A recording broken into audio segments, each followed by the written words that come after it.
Estamos de volta com Roda de Conversa sobre o tema Diferenças Culturais e Sistemas de Saúde. E se você quer participar, ainda dá tempo. Basta enviar para a gente a sua mensagem, pode ser uma pergunta, uma crítica, uma sugestão ou até o seu comentário. Os contatos estão disponíveis para você.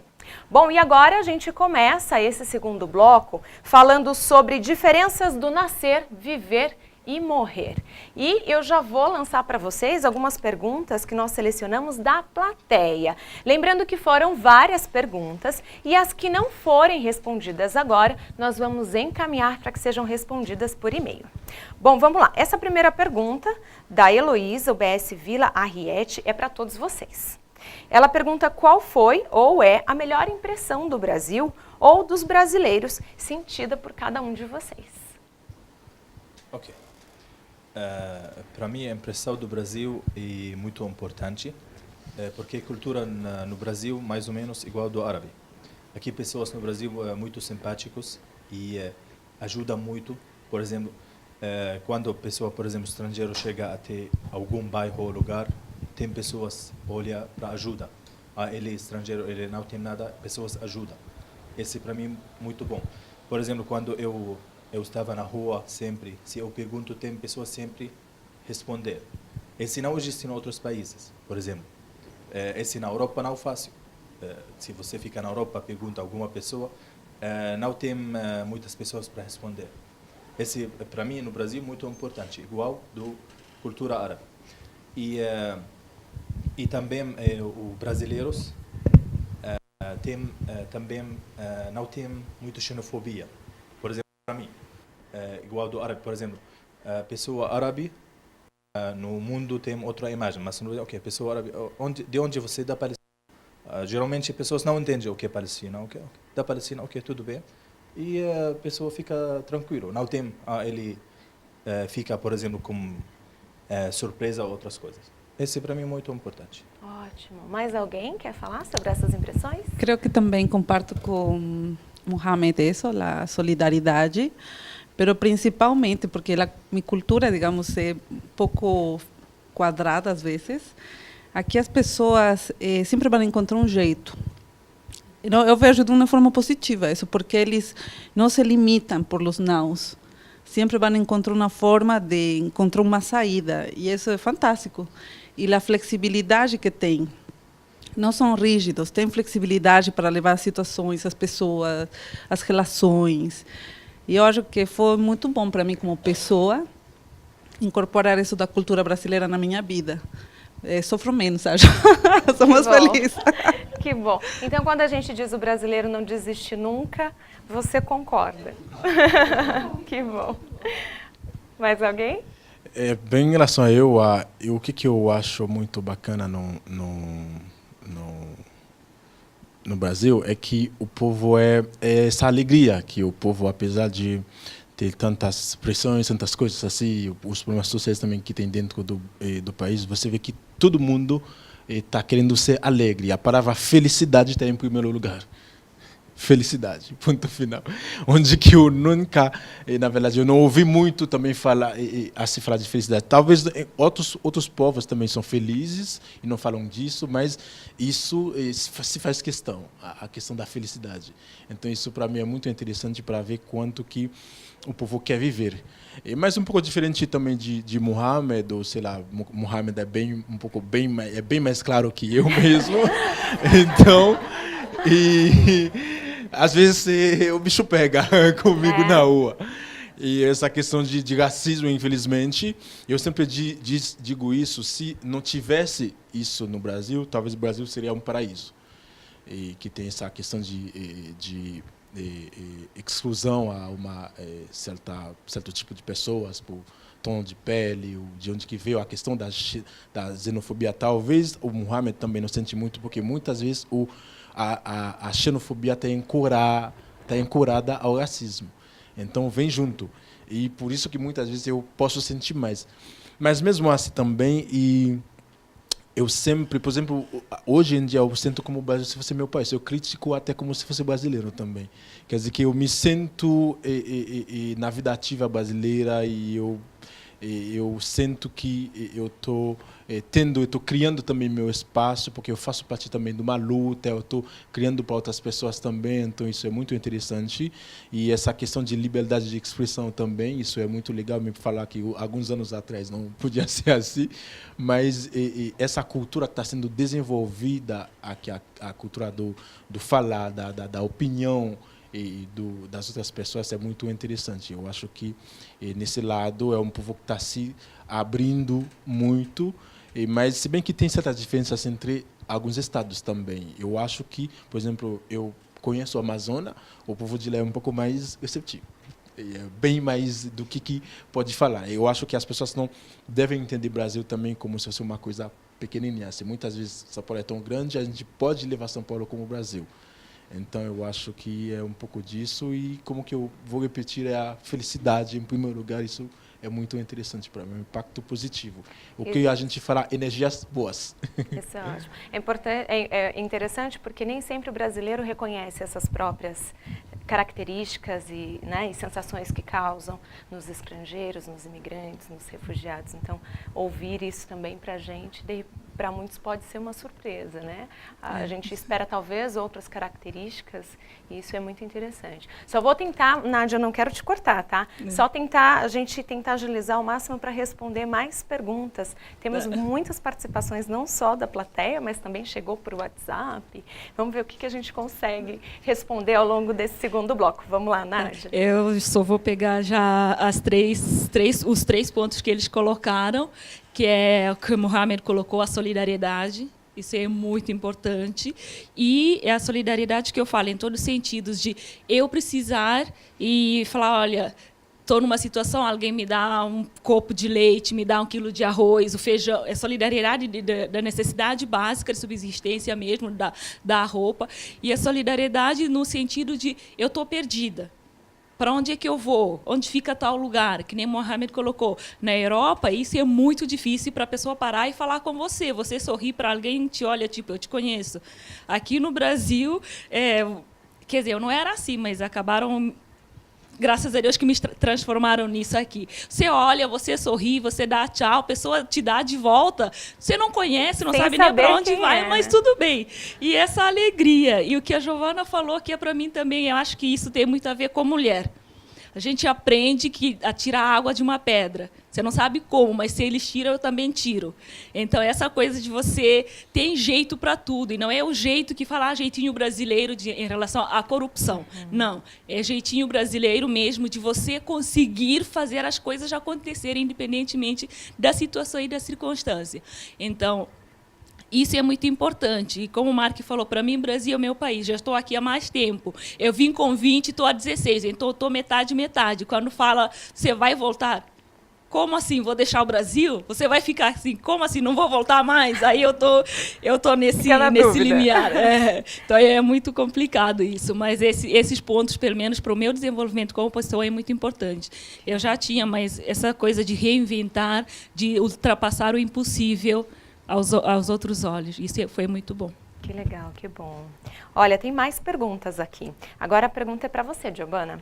A Marta, da UBS Jardim Mirna, Coordenadoria Sul, pergunta como é trabalhada a questão da violência à mulher na Bolívia. Acredito que sim, a violência em Latinoamérica é forte, não? O machismo é forte. As mulheres na Bolívia, todas as pessoas são politizadas e se vão organizando, né? Já seja clube de madres, associações. E, de alguma forma, essas construções sociais dão um tipo de proteção às mulheres, mas é muito recente em Bolívia, acho, se realmente tem políticas públicas para trabalhar a violência, para denunciar, visibilizar o feminicídio. Não, então, por exemplo, a Bolívia não tem as delegacias da mulher como tem aqui, não tem uma lei como a Lei Maria da Penha. Eu sempre falo Brasil, de longe, na Latinoamérica, dentro de todo, não, acho que vai inovando enquanto aplicação de políticas públicas. Então, Bolívia é muito recente esse processo de trabalhar o tema da violência, de estar falando de gênero, mas também é fruto da luta, não, das mulheres nesse sentido. Então, não, tem alguns abrigos, tem ONGs que trabalham no tema, mas assim, em políticas públicas é muito novo.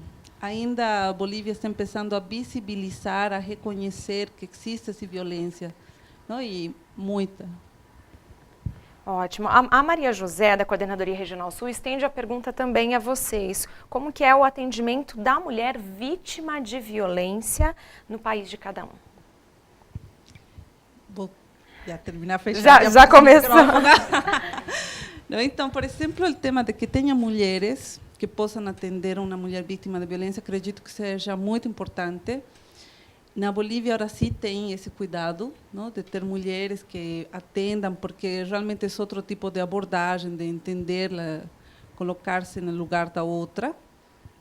Mas acho que sim falta, por exemplo, delegacias especiais de mulheres. Só tem mulheres que vão atender, tem uma brigada. Então, se está sofrendo violência doméstica, ligam na brigada e tem uma brigada que vai. Não? E a mulher vai à casa, as mulheres policiais que vão, acompanhadas de homens também, caso seja necessário, não sei, um confronto, não, de violência, porque os homens agressores às vezes também agredem as polícias. Mas acho que está assim, começando. A violência ainda é um tema que se está visibilizando e não se ha aprofundizado muito nisso. Em relação à Guiné, que é, como eu costumo dizer, a cultura africana e a cultura andina estão muito próximos, e a situação dos países também, tanto político quanto social. Na Guiné também temos a mesma situação. Não existe delegacia específica para fazer esse atendimento. Os movimentos em relação à conscientização em relação à violência contra a mulher também é novo. Algumas ONGs que estão fazendo esse atendimento, não tem uma infraestrutura da parte do governo para dar esse amparo à mulher vítima de violência. Então, e tem essa cultura também de ver a mulher como posse. Então, muitas mulheres ainda estão nessa coisa. Apanha do marido, mas não vai para fazer queixa, não faz denúncia, porque é questionado. Mas como você tem coragem de vir fazer queixa contra o seu próprio marido? É seu marido. Isso que você está fazendo é errado. Então, você é a mulher dele. Então, você pertence dele. Como você vai... coloca-se como o criador e o que foi criado. Então, você não pode violar, violar a relação familiar quando você faz a denúncia. Então, isso ainda está muito, muito frágil, está em construção. E, assim, o que está acontecendo bastante são a violência contra as adolescentes, as crianças que estão no interior de casamento precoce. Aí tem centros urbanos onde elas podem fugir e ir aí a família não vai buscar porque sabem que é contra a violência, que é uma violência contra a criança, contra a mulher ser obrigada a se casar com quem não quer. Então, isso é um processo todo que está em construção ainda nos nossos países, mas que já está ganhando visibilidade realmente pelos relatos, principalmente das mulheres jovens informadas que vêm para o Brasil. Bom, em relação ao que todo mundo fala, eu posso dizer que são questões culturais, porque apesar de certos movimentos que estão em quase todos os países, em relação à violência contra a mulher, tem um pouco de diferença assim, porque eu sempre digo assim que cultura é como se fosse língua. A gente pode falar a mesma língua, mas a gente tem que falar diferentes assim. E, enfim, no Haiti é um dos países também a mesma movimentação como a América Latina, que está sendo muito forte, é um dos países onde o Ministério do Feminismo está muito forte mesmo. E eu posso dizer que nos lugares, nas municipalidades, um pouco mais nos interiores, as pessoas têm certos casos sim, mas sempre essas pessoas também foram marginalizadas. Nunca tinha uma ação se não fosse da própria família, tipo do policial que vai ali, é como se fosse não é normal, mas as pessoas procuram não entrar dentro dessa questão. Se bem eu digo não é normal porque você vai ver que tem músicas sobre homens que estão maltratando mulher, que para marginalizar esses homens, assim, esse homem não vai no baile, não deixa ele entrar, mas não tem uma questão judicial que rege isso em certos lugares, mas já nos capitais, nos departamentos onde a presença do Ministério do Ministério das Mulheres bem mais fortes. Então já tem essas ações mesmo contra a violência. Não sei se hoje já tem delegacias especializadas em mulheres, mas está tendo uma movimentação muito forte mesmo, principalmente no capital. Já começou. Eu quero só registrar aqui a participação da Tatiane, da UBS Vila Esperança, que mandou para a gente uma sugestão. Né? Já que a gente está conversando sobre tantos aspectos, ela sugere criar ferramentas que facilitem a comunicação com línguas estrangeiras ou preparação da rede para um curso rápido de conversação para facilitar esse acolhimento. Tatiana, obrigada pela sua participação. A gente também vai encaminhar essa sua sugestão, ok? Bom, agora eu quero fazer uma outra pergunta para vocês. No modo de ver de cada um, como agem as pessoas durante o nascimento de uma criança? A minha pergunta é em relação à mãe, ao parto, à criança, ao pai e também aos profissionais de saúde de cada país.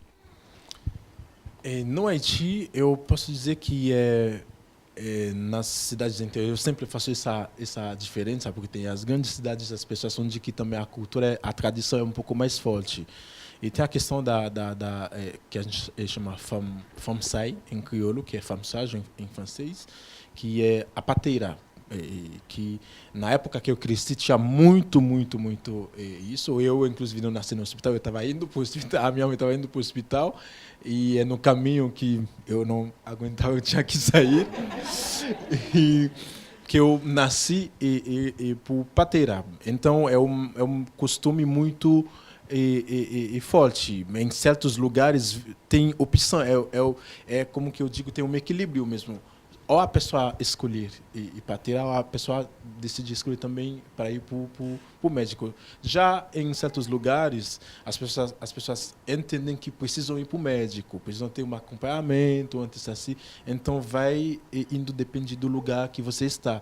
Assim, mas era muito forte a questão a presença do parto. dessa... E a mulher sempre já procura ter uma certa relação com essa pessoa que ela acha que vai ser a sua pateira, assim. Então, para já... Não é algo só no momento do Não parto. é só no momento. E são pessoas que geralmente são conhecidas na cidade toda também. Se é que normalmente já fez partos na família, sim, já é conhecida. Mas dentro das grandes cidades, todo mundo vai mesmo para o hospital, assim. Certas vezes não respeitam muito o acompanhamento que deve ser pelo cuidado que eu vejo aqui com a saúde da mulher. E certas vezes não tem tanto por conta do que a gente estava falando no primeiro bloco, da questão de falta de certas políticas públicas, assim, e que também possa conscientizar as pessoas. Mas está tendo-se, eu acredito que vai passar pelos interiores do país e logo assim, eu acredito que vai. Mohamed? Sobre a criança, quando a criança nasceu no meu país, eu acho no todo mundo a mesma coisa. Tem algumas pessoas ficam felizes e fazem algumas coisas, mas a gente tem algum chá famoso quando a bebê nasceu. Quando a pessoa visita a família no bebê, tem chá com canela, a gente faz canela com nisoso, com algum tipo de amendoa junto. E a pessoa manda para visitante, geralmente. Mas a gente tem coisa engraçada, por exemplo, quando a bebê nasceu. A família do pai fala, se ele, por exemplo, o menino, o nome dele vai ficar do pai do marido. Entendi. E a esposa fala, não, eu quero o nome do meu pai. Esse costume para nós. Por exemplo, a pessoa tem nome. Quando ele tem bebê, ele chama filho dele em nome do pai dele. Costume muito no país árabe. Então tem algumas coisas, não, eu quero meu pai, não, a menina, nome do mãe. Mãe do marido ou da esposa. Então tem essa coisa, não, minha mãe, não, minha mãe, geralmente essa coisa engraçada. E isso. Mas a questão do parto, do nascimento, existe alguma diferença no que você vê aqui? Eu acho quando, por exemplo, no hospital, essas Isso. coisas. Existe, como o Mark nos contou, né, dessa questão, a presença da parteira, que é natural, que é muito comum. Lá existe algum outro tipo de atendimento mesmo? Nesse momento do parto é bem diferente? Existe algo mais tradicional na cultura de vocês? Não, tradicional, não. Muito tempo atrás, por exemplo, tem mulheres, por exemplo, não faz cirurgia, faz esse nascimento com outra mulher, na casa dela, por exemplo. Mas no hospital, quando o bebê nasceu, fica, por exemplo, na quarto, no hospital, e tudo, por exemplo, o parente do pai e mãe só visita para olhar se esse bebê bem e saúde bem. Isso, não tem muitas pessoas para chegar até o hospital. É aqui no Brasil que vai a família inteira, os amigos, Não, cachorro, porque esse não, né, família galinha, papagaio, vai todo mundo. Não, família, Entendi. por exemplo, pai e mãe do marido e pai e mãe e poucas pessoas, porque senão no hospital isso não é coisa comum. Legal. Giovanna? Que Bolívia, claro, tem grandes cidades onde a globalização faz que muitos procedimentos médicos sejam padrão em todos os países, porém, mais de 60% da população boliviana é indígena. Não, então, só nas cidades você vê que tem cesárea, porém, incluso dentro das cidades e no interior tem o tema das parteiras, e muitas mulheres dão à luz sozinhas em casa. Não? Então, eu sou de Cochabamba, então é algo muito comum, porque eu sou de uma cidade intermédia, não está na cidade, tampouco não está no interior. É você amarrar uma corda, uma viga, e você se segurar e parir de cócoras. Sozinha? Sozinha. Então, eu conheci várias pessoas que faziam isso, porque também a violência obstétrica é forte, não? Quando você coloca a medicina biomédica no tema do parto, a violência obstétrica, infelizmente, é algo que vem junto. Então, é um choque cultural muito forte com a medicina tradicional, tanto que na Bolívia agora tem alguns hospitais que estão incorporando parteiras e também implantando as medicinas tradicionais que se utilizam. Então, por exemplo, as mulheres, antes de parir, sabem que para poder parir, elas não podem estar brigadas com ninguém, não podem estar de mal com ninguém. E isso tem uma lógica, porque você está tensa, o corpo está tenso, você não vai parir facilmente. Então, quando você está grávida, você tem que se reconciliar com todas as pessoas para poder ter um bom parto. Não? Então, o homem, por exemplo, faz parte dessa preparação, ele entende que é parte desse momento importante da criança nascer. Então, no interior, por exemplo, os homens são os que fazem o tecido do fio com o que se vai amarrar o cordão umbilical, porque como são lugares do interior, dificilmente a parteira muitas vezes não chega. Então, é o homem que já porque acompanhou a mulher com a parteira em encontros prévios, sabe o que fazer. Então, se não chega a parteira, o companheiro sabe como levar esse parto. Então, é interessante porque o homem também assume esse rol. Participe, ele é um Participa papel ativamente. importante nisso. Claro, ele sabe se a parteira não vem, ou às vezes a mulher que já teve um filho e sabe que a parteira talvez não vai chegar, ensina ao homem o que ele tem que fazer, mas a mulher sempre fala o que vai ser feito. Então, pode ser de cócoras de quatro apoios, uma posição muito comum também. As mulheres, um choque cultural com o parto daqui é que você não fica nua, porque nos países andinos faz muito frio, então você não tira toda a roupa, então você vai aqui ao hospital, querem tirar toda a roupa, então é difícil. O tema do banho, aqui você dá a luz e já querem dar banho em você, e lá não, você tem um corpo aberto. Então, nossos costumes, você fica uma semana, vai limpando com algodão, água morna, mas você não toma banho, não dá banho ao bebê em seguida. Não? Então, pega a placenta, enterra. Então, tem várias coisas que aqui o choque cultural faz com que, incluso as Muito mulheres grande, imigrantes, né? tenham medo de ir. De procurar os atendimentos. Acho que é isso. Sempre me deixam por último. Na Guiné também acontece bastante essa coisa de ter criança em casa, não no hospital, mas existe. As grandes cidades, como o Mark colocou, sempre tem um hospital e as mulheres têm essa possibilidade de ir para o hospital para ganhar neném. Então, as pessoas ganham mais regime tradicional mesmo para com parteiras, e geralmente quem faz são pessoas já conhecidas. São pessoas que já trabalham com isso, que a família conhece, que já tem contato. E, diferentemente da Giovana falando, eu fiquei feliz de saber essas coisas que você colocou. Na Guiné não pode... Geralmente você não pode falar que dia que você vai ganhar neném. Até as mulheres que estão aqui no Brasil, tipo, meu parto está marcado para dia 20. Pode ser amiga, íntima, pergunta, eu falo, não, eu vou ter dia 25, eu vou ter dia 15, mas não pode falar o dia certo, porque se o seu inimigo souber, aí pode fazer uma reza contrária para você ter problemas no parto. Então, você não pode falar a data que vai acontecer. E, geralmente, os homens não participam do parto, só as mulheres que participam. E não tem essa coisa também de você ficar nua. São só as mulheres, mas você fica de roupa, só tira a parte de baixo para você dar a luz. Os homens não ficam lá dentro. E tem também o processo de... As visitas podem acontecer... As pessoas da casa, da família, podem visitar. Mas quem é de fora só pode visitar depois de uma semana. Não pode visitar antes disso. Para quem é muçulmano, que é a cerimônia de raspar a cabeça da criança para dar o nome. Depois de uma semana que dá o nome. Aí raspa a cabeça do bebê e faz todo aquele ritual, aquela cerimônia para dar o nome para o bebê. Então, assim, esses são os pontos que pegam bastante. E a questão de lavar a criança, da mãe tomar banho.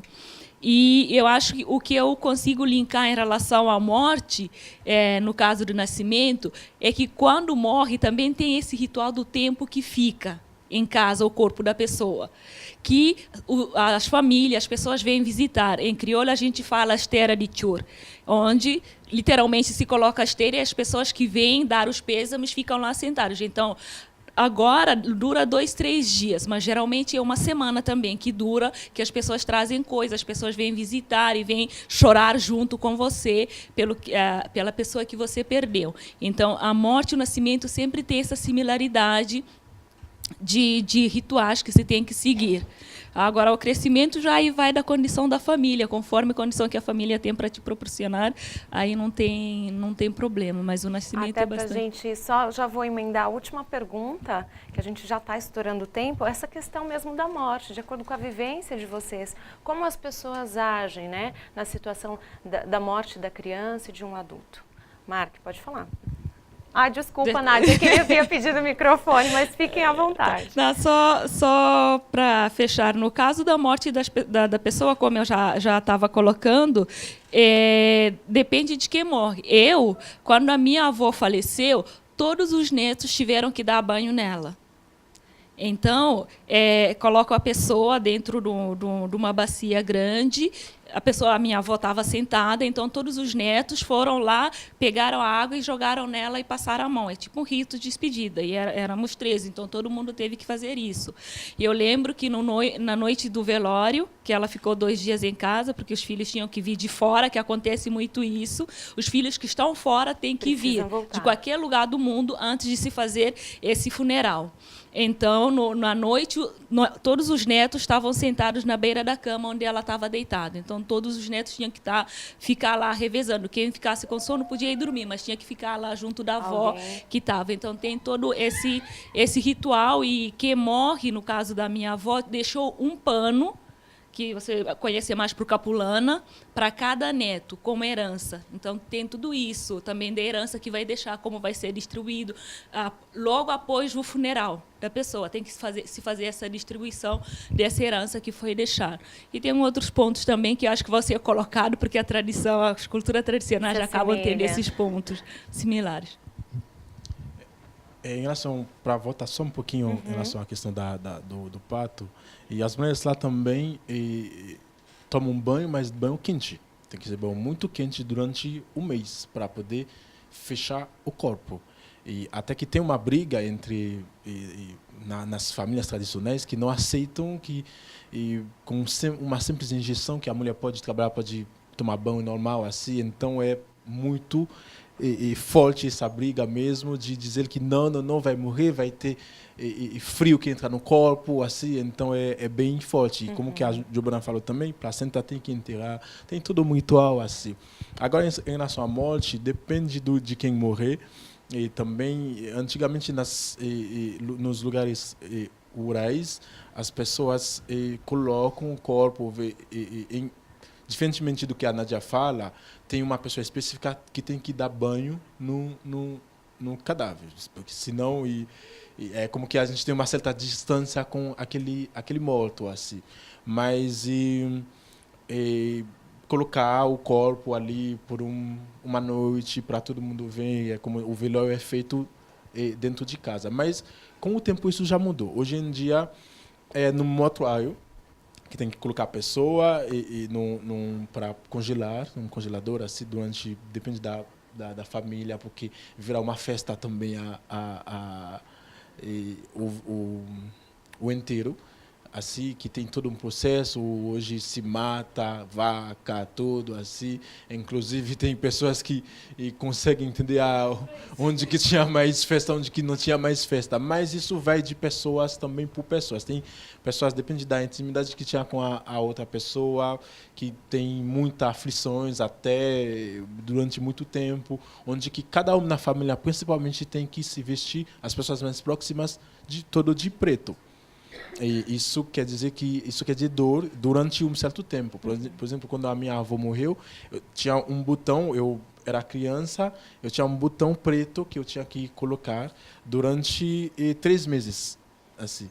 Mas a minha mãe, tempo para isso. sei, mas as filhas, os filhos, na verdade não era minha bisavó ainda, mas a minha mãe tinha já que colocar o vestido preto durante 3 meses. E não pode vir com roupa de cores, assim. É como você matou, é a sua vitória.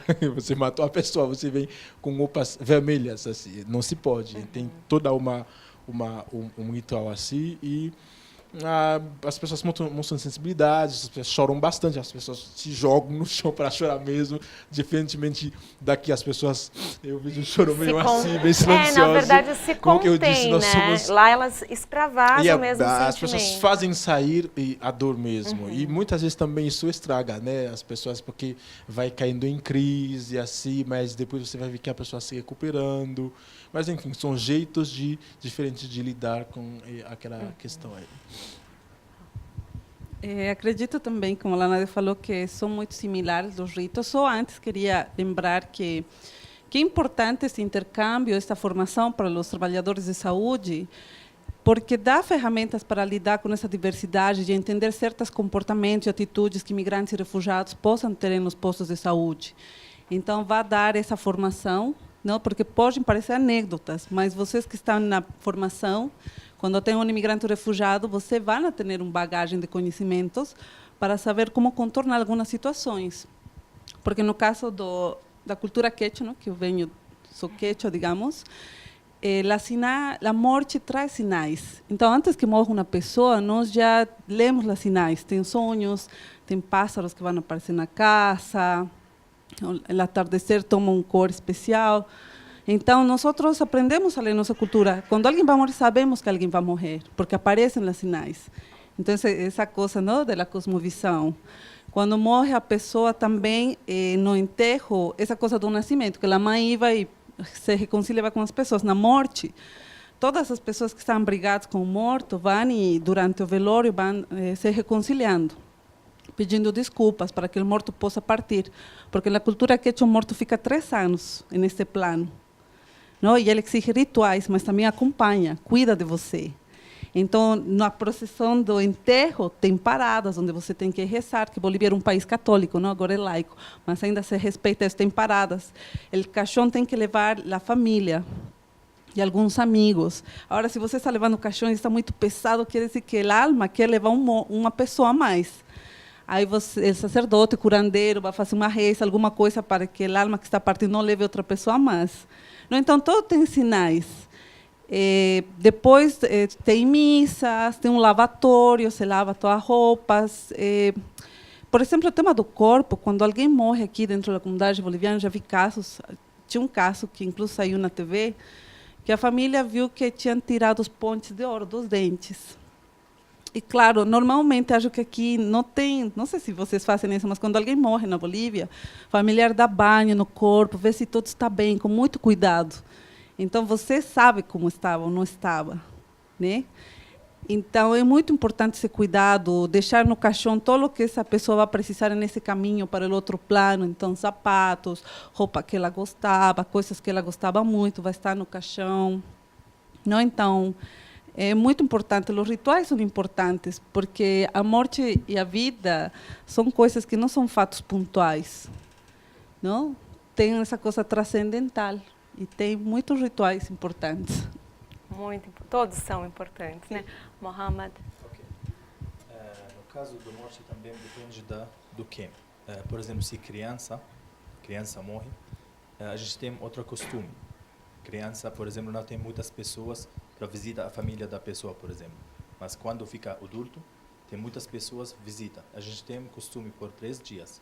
Quando a pessoa morre, a pessoa visita, por exemplo, no primeiro 2 dias, pessoas vêm entre o tarde até a noite para ficar junto. Os homens sozinhos e mulheres em outro lugar. Essa é a ideia. Para chorar, por exemplo, mulheres sempre choram mais. Por exemplo, quando se fica junto, mulheres são mulheres. Também homem, mulheres choram mais. Os homens não choram muito. Essa é a ideia. A primeira coisa, quando a pessoa morre, a gente leva o corpo até mesquita. A gente faz alguma oração. Depois a gente vai até a terra, para deixar o corpo na terra. Somos religião no Islã. Muito importante, quando a pessoa morre, a gente deixa ele na terra muito rápido. Esse para nós muito importante. A gente não deixa, por exemplo, para um dia ou muitos dias fora. Quanto mais rápido. Sim, esse é importante para muçulmanos. E depois, pessoas ficam para visita, para estou triste para você, para ficar junto. 3 dias. Esse costume no todo mundo muçulmano geralmente. Esses somos questão. Olha que riqueza de diversidades, né? Olha, o nosso tempo, na verdade, já estourou.